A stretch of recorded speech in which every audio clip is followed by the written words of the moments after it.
India institute of creative skills દ્વારા Gujarat creative artist સમિટનું આયોજન કરવામાં આવ્યું. Gandhinagar Indian institute of creative skills દ્વારા કર્ણાવતી યુનિવર્સિટી ખાતે આયોજિત ગુજરાત ક્રિએટિવ આર્ટિસ્ટ સમિટ 2025 જે NSDC એકેડમી સાથે જોડાયેલી સંસ્થા છે અને media and entertainment skill council દ્વારા સંચાલિત NSDC દ્વારા ભંડોળ પૂરું પાડવામાં આવ્યું છે.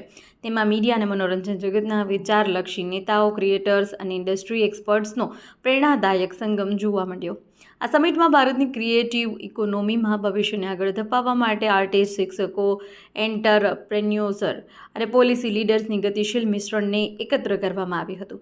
દિલ્હી ક્રિએટિવ આર્ટિસ્ટ સમિટ અને Indian institute of creative skills દ્વારા આયોજિત દિલ્હી ક્રિએટર સમિટ પછી યોજાયેલી આ સમિટમાં સેલિબ્રિટી ડાન્સ જજ, કોરિયોગ્રાફર ડૉક્ટર ટેરેન્સ લુઇસ, અભિનેત્રી અને કન્ટેન્ટ ક્રિએટર રીવા અરોરા, અભિનેત્રી રવિરા ભારદ્વાજ, અભિનેતા અંશ બાગરી, પ્રશંસનીય ફિલ્મ નિર્દેશક Aniruddha Roy Chowdhury, influencer and entrepreneur Muskan Arora અને ફિલ્મ નિર્માતા અને MESC ગવર્નિંગ કાઉન્સિલ સભ્ય કેતકી પંડિત જેવા પ્રખ્યાત નામો વચ્ચે ક્રિએટર ઇકોનોમી પર એક આકર્ષક પેનલ ચર્ચા યોજાઈ હતી. આ ઉપરાંત ગુજરાતના પ્રખ્યાત ઇન્ફ્લુએન્સર પણ હાજર રહ્યા હતા.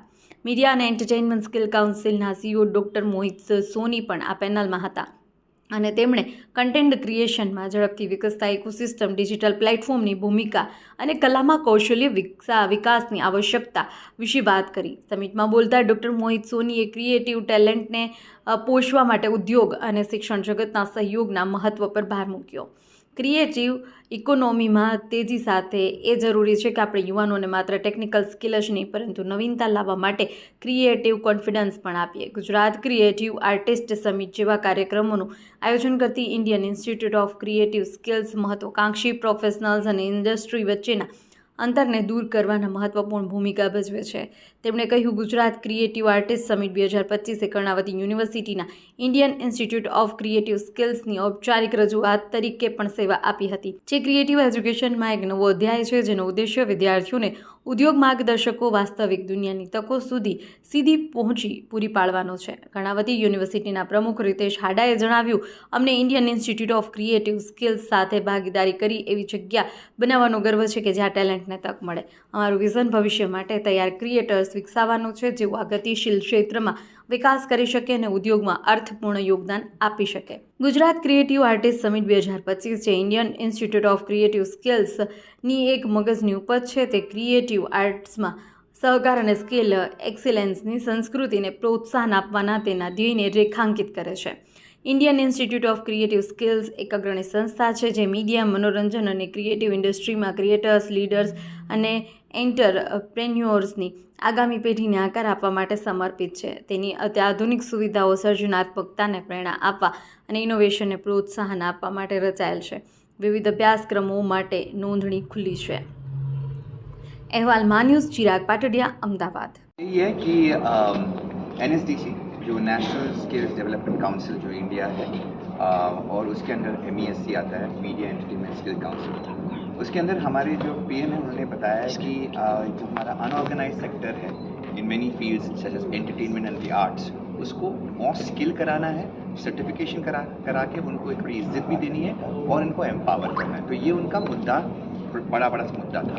उसके अंदर आता है हमने एक IICS MESC के अंदर ही we have done something called the IICS which is the Indian institute skills council. इसमें अलग अलग मुख्तलिफ कोर्सेज होंगे जहाँ पे जो अनऑर्गेनाइज सेक्टर चाहे वो डांस हो, म्यूज़िक हो, चाहे वो एनिमेशन हो, चाहे वो मीडिया के संबंधित कोई भी डिपार्टमेंट हो, उससे जुड़े बहुत सारे कोर्सेज हम इंस्टीट्यूशन के द्वारा इसको चालू कर रहे हैं. And the most important thing ये दिल्ली में ऑलरेडी चालू हो चुका है. Now in Gujarat it's Karnavati university जिनके करता धरता है सर यहाँ पर जो बैठे थे वो चले गए रोज sir. But more importantly this is an idea, this is a opportunity for students of Gujarat, also from outside Gujarat or from even Rajasthan, to come to this place and get a really well informed certificate program. जो जाने माने industry के लोग हैं, जैसे मैं dance से belong करता हूँ, जैसे रसूल सर साउंड से बिलोंग करते हैं, वो award winning, Oscar award winning उन्होंने उन्होंने ऑस्कर अवार्ड लिया है उसके क्षेत्र में।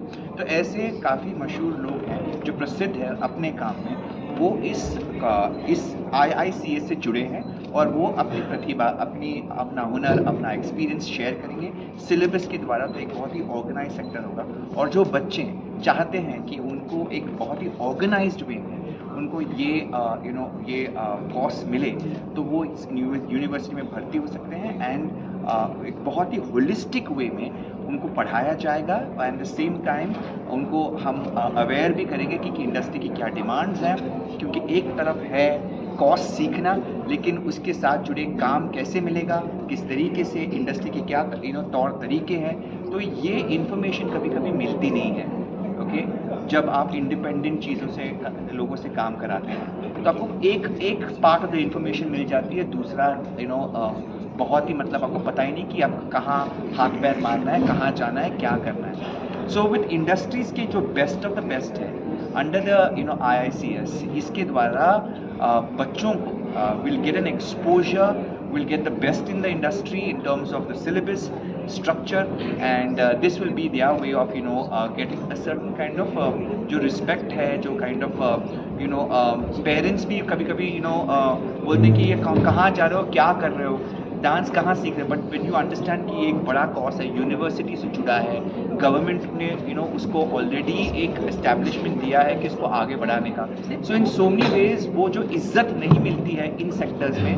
सुनिए, और मैं चीफ एग्जीक्यूटिव ऑफिसर हूँ media and entertainment skills council में। आज जहाँ हम लोग बैठे हैं कर्नावती यूनिवर्सिटी में, यहाँ पे हम लोगों ने अभी पहली बार पब्लिक अनाउंसमेंट कर रहे हैं अपने रजिस्ट्रेशंस के लिए, जो अहमदाबाद में कर्नावती यूनिवर्सिटी में Indian institute of creative skills के लिए किया जा रहा है। Indian institute of creative skills NSDC academy के द्वारा एफिलेटेड है और ministry of skill development and entrepreneurship के अंडर में हम लोग ये सेंटर को रन कर रहे हैं। अगर आप देखें पिछले 5 सालों में हम लोगों ने कोविड के दौरान समझा कि मीडिया की अहमियत क्या है। जहां हमारे पास में कंज्यूम करने के लिए कंटेंट खत्म हो गया था, इतने OTT प्लेटफॉर्म्स आगे आए, इतने नए मूवीज़ आगे आए, और वो डॉक्यूमेंट्रीज, वो फिल्म जो शायद पिछले 10 साल में रिलीज़ नहीं हुई थी, उनको भी लाइमलाइट में आने का मौका मिला। इसको देखते हुए मीडिया सेक्टर के ऊपर सब लोगों की विशेष, मैं कहूँगा, एक एग्रेसिव एक आँख आने लगी और उसको आगे लेके जाने के लिए सबको समझ में आया कि मीडिया एंड एंटरटेनमेंट इंडस्ट्री वाकई में एक ऐसा सेक्टर है जिसके ऊपर अगर फोकस करते हैं तो वो कंट्री की ना सिर्फ एक इकोनॉमी को चेंज करेगा, बल्कि आने वाले टाइम में एम्प्लॉयबिलिटी जैसे चैलेंजेस को भी दूर कर पाएगा। और इसी चीज़ को आगे ले जाते हुए प्रधानमंत्री श्री नरेंद्र मोदी जी ने design in India, create in India के बारे में बात की, और 2 साल पहले हम लोगों ने animation, visual effects, gaming and comics forum का गठन किया। उसके बाद ABGC पॉलिसी का रिलीज़ किया गया सेंट्रल गवर्नमेंट के थ्रू, और अभी 13 स्टेट्स हैं जो सेंट्रल गवर्नमेंट की उस ABGC पॉलिसी को मद्देनजर रखते हुए अपने अपने स्टेट्स की पॉलिसीज़ डेवलप कर रहे हैं।